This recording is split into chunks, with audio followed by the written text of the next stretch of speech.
My name is Catherine Price and I'm a physical therapist. Today I'm in the kitchen and I am going to share my homemade protein bar recipe with you.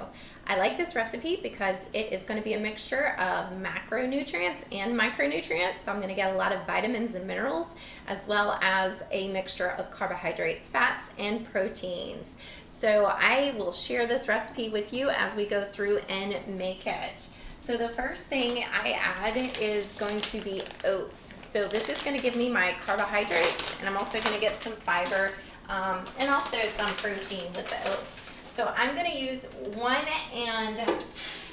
3/4 or 1.5 cups of oats. It depends. If you add 3/4 of a cup, it's going to be a little bit more bulky, but 1.5 to 1 3/4 cups of oats. Then I'm going to add my protein powders. So you can decide what proteins that you put into your homemade protein bars.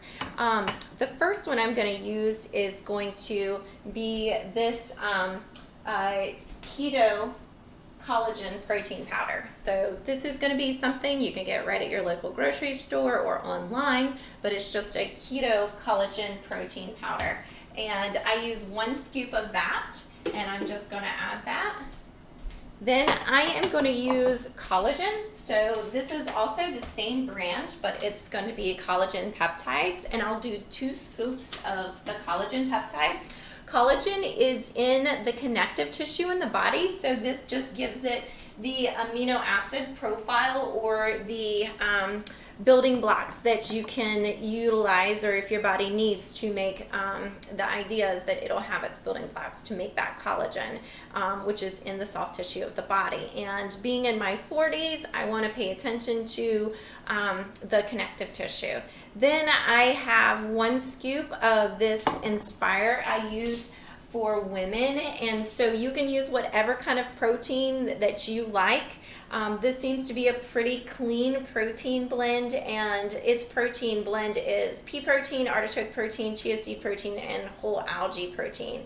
And then it helps with hormonal balance. It does have magnesium in there, and it has things such as ashwagandha. So I like this mix, and I use 1 scoop. That's 18 grams of protein, and so I just add that right in. And then I also will add Moringa and Spirulina. So this is 1 tablespoon of Moringa. It's also called the miracle tree, and it's full of phytonutrients, and I'll get iron, calcium, vitamin C. So I'm going to get my micronutrients that way. Then I'm going to use 1 tablespoon of spirulina. It's got this bluish dark green color to it, and I just put that right in. It's got a lot of protein or it has good amount of plant protein and a complete protein there. So then I'm going to add 1 tablespoon of cordyceps. So the cordyceps can help with endurance, and it also has some good anti-inflammatory components. So I use the cordyceps. And just to reinforce those, this is the Moringa. So that's going to be the Moringa powder. This is the spirulina. So that's going to be the spirulina I added. And then cordyceps, I used this cordyceps powder in there. And so that's going to be a mushroom powder. So after I have added those, I then like chocolate and I like cocoa. So I add 3 tablespoons of cocoa. 2 tablespoons is plenty, but I like the extra chocolate flavor. So I just put in 3 tablespoons of the cocoa powder. Okay, so that is all of my powders. I've just got that in the blender, and I'm going to go ahead and blend that.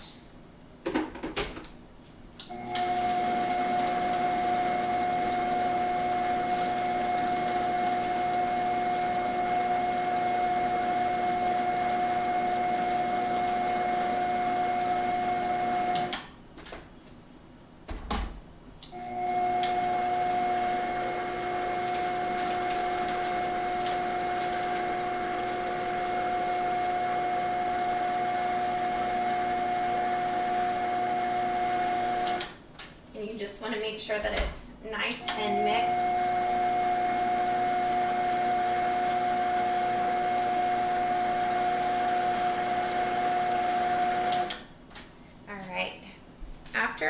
blended that, I am just going to pour it right into a bowl.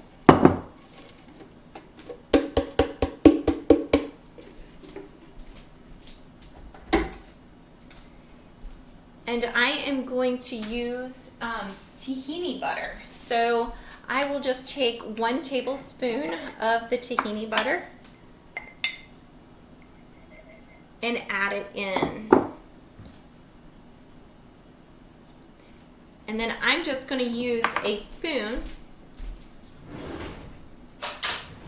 and cut that up into the mixture. So you can use 2 tablespoons, you can use peanut butter, you can use any other kind of butter that you want to. I have found that I have liked the tahini butter. So I am just mixing and cutting that tahini butter up into the mix. And then I like unsweetened coconut milk. So I'm going to take 1 cup of unsweetened coconut milk and add it to the mix.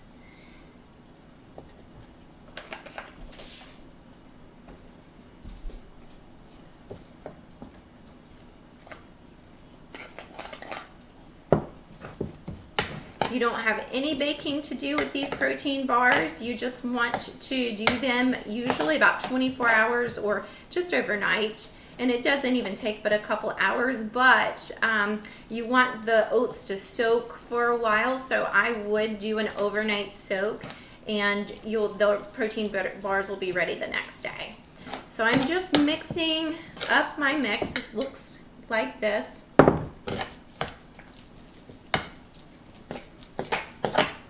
And then once I've got it evenly mixed, I'm just going to spread it right into a loaf pan and then cover it and stick it in the refrigerator. And then the next day it is ready. And I cut it up into about 4 or 5 protein bars, and then I'll tell you and show you what I do with those. So I'm just gonna take my loaf pan and I'm just gonna pour the mix right into the loaf pan. So I just spread it in there.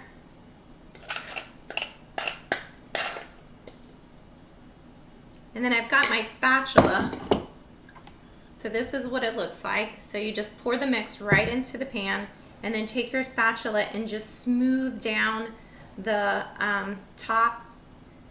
And I like to let it harden before I cut it into bars. You can cut it, but it's easier to do after you've let it set. So there it is. Those are the homemade protein bars. I'm just going to cover it and then put it into the refrigerator for overnight, and they will be ready. So what it looks like in result is going to be this. This is the protein bar. And then what I'll do then is use iodized salt. So I just add regular salt that has iodine in it so I can get the iodine. And then I like Himalayan salt too. So then I will sprinkle some of the Himalayan salt on top of the bar. And then I'll take a piece of 85% dark chocolate, cut it right in half, place it right on top, and then I have myself a homemade protein bar. You can put it in a container, take it to work. You can have it on the go. It's in the refrigerator. They're always quick, easy, full of macro and micronutrients, so you can get that good energy and sustain so that you can have energy for your day. So I hope that you enjoy this if you try making it, and have a blessed day. Thank you.